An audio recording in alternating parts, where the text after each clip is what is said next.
Hi folks, welcome to episode 6 of the Epochs of the Lotus Eaters. I'm joined by Beau, and today we're going to follow up on what happened after the Athenian disaster in Sicily that we covered in episode 5. I figured we'd just polish off what happened in the Peloponnesian War, just so we don't leave you on a cliffhanger really. How did Athens cope with this massive disaster? And the answer is not very well, actually. This was better than could be expected, actually, I suppose.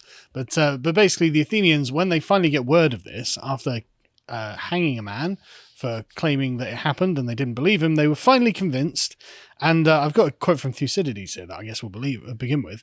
They're furious because it was grievous enough for the state and for every man in his proper person to lose so many heavy infantry, cavalry, and able-bodied troops, and see none left to replace them. But then when they saw also that they had not sufficient ships in their docks, or money in the treasury, or crews for the ships, they began to despair of salvation.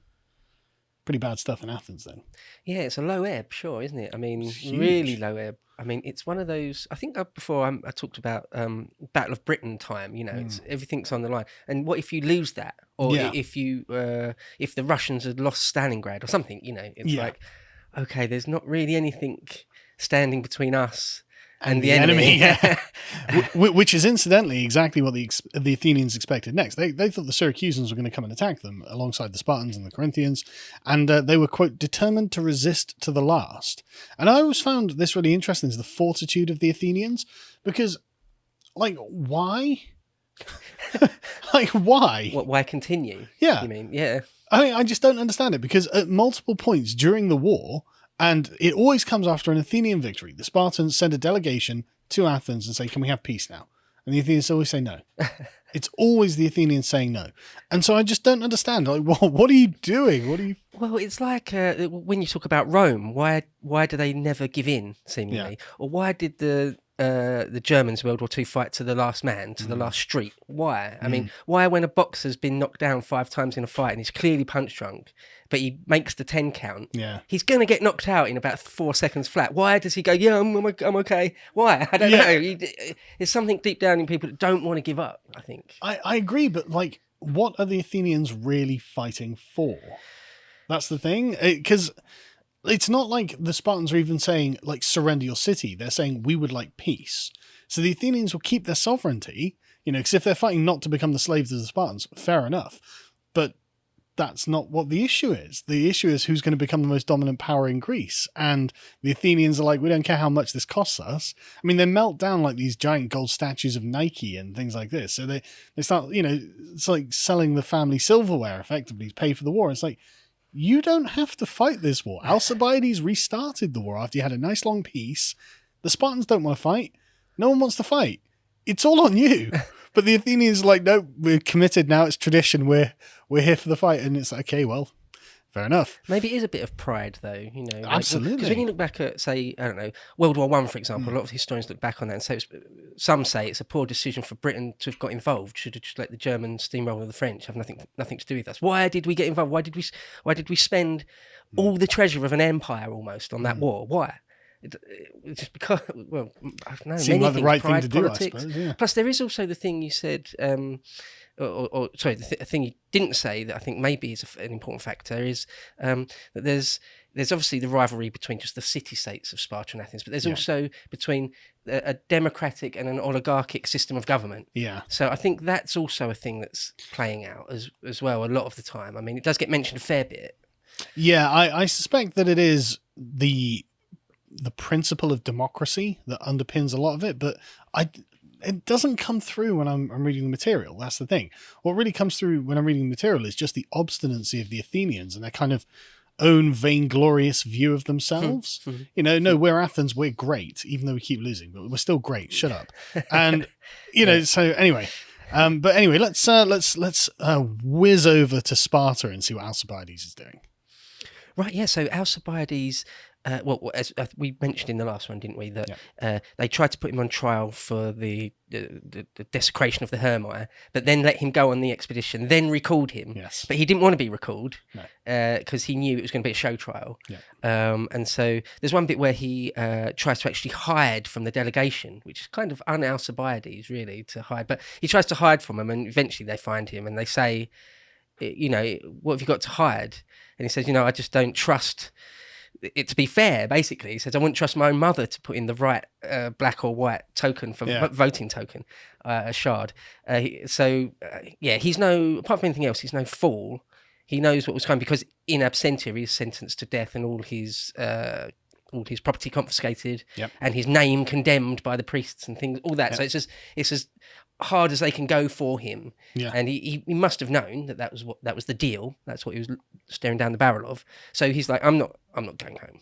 When he goes to Sparta. When you're as an extreme person as Alcibiades, I think you kind of assume the worst when it comes to like that. When things start collapsing, you're like, right, this is going to be really bad. Got to get out of here. Well, his political enemy is not playing around. No. There's a fair few years later, and it's only a few lines in Plutarch, but it just says multiple political actors have been assassinated over the last year or so. It's like, okay, so that's a really, really intense political situation, really intense. And there are loads of people who'd love to assassinate Alcibiades. Yeah. So, yeah. Well, there's a quote there just under, where it's this start under pick 6. Yeah.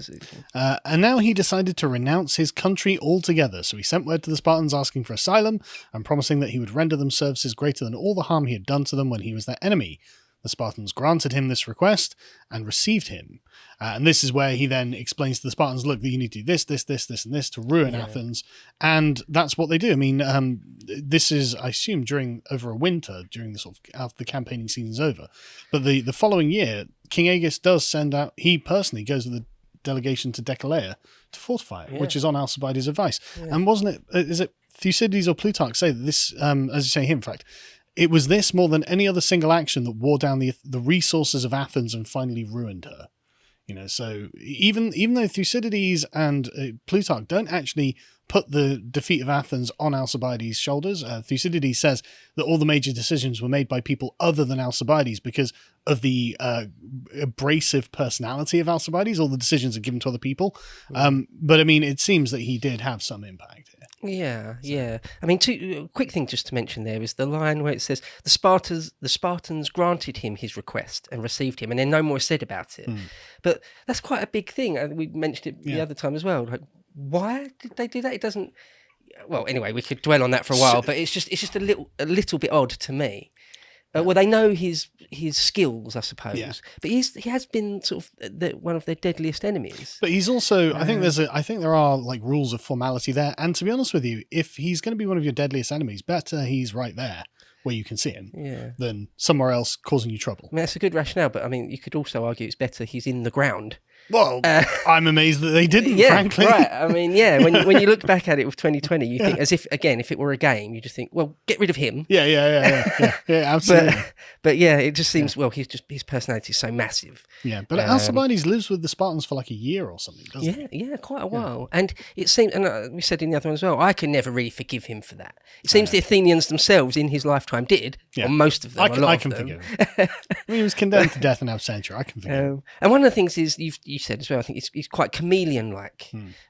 He's just very, just very personable wherever he goes.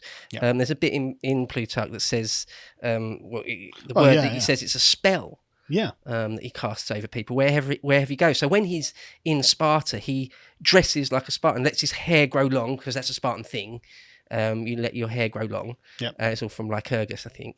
And he will take cold baths, which is what they do. The Spartans Eat the black broth. Yeah, the famous black broth. God. And just live, a Spartan life. But like they couldn't believe that he'd ever been a perfumed Athenian noble. And then when he goes over to the Persians, he acts like a Persian. Then when he goes to Thessaly, he's always riding horses, and so But you are right. He's got this remarkable ability to make the people around him like him and trust him, which, I mean, he must have had a staggering personality to do that. That's in the mould of a modern politician a bit, don't you think? Someone like David Cameron, Teflon Dave, or Tony Blair, they'll just say whatever they need to do or say at any given instance. Whereas, you've got other people who've got a very, very, very strong personality, and it's the same in all contexts. They're rarer, those type of people, I think. I don't think I'd consider Alcibiades like a modern politician, because he actually has content in his speeches. Like he's not just giving the sort of public relations spiel to each leader that he meets to try and be nothing. He tries to be something. So he becomes a Spartan, he becomes a Persian, and he doesn't ever give them empty advice or give them empty words. He always gives them some real content to what he's saying. So I don't think I would compare him to a modern politician. It seems that he was just had a very powerful personality. You know? I suppose there's one other episode which happens while he's at Sparta to do with the king or to do with the queen. Well, that's the thing. He persuades Agis to go and fortify Decelea, and Thucydides tells us he does set off to fortify Decelea, instructs the allies to build like 100 ships, raise troops and money. So the Spartans, after the Athenian defeat, are like, right, okay, we're at full war now. Let's do this. Let's go out and win. Finally, I suppose. And while Agis is away, Alcibiades we're told he seduces the queen. And we're told he does this not because of any particular desire of her, but because he wanted, quote, his race to rule over the Spartans, as in his progeny, his children, to be the kings of the Spartans.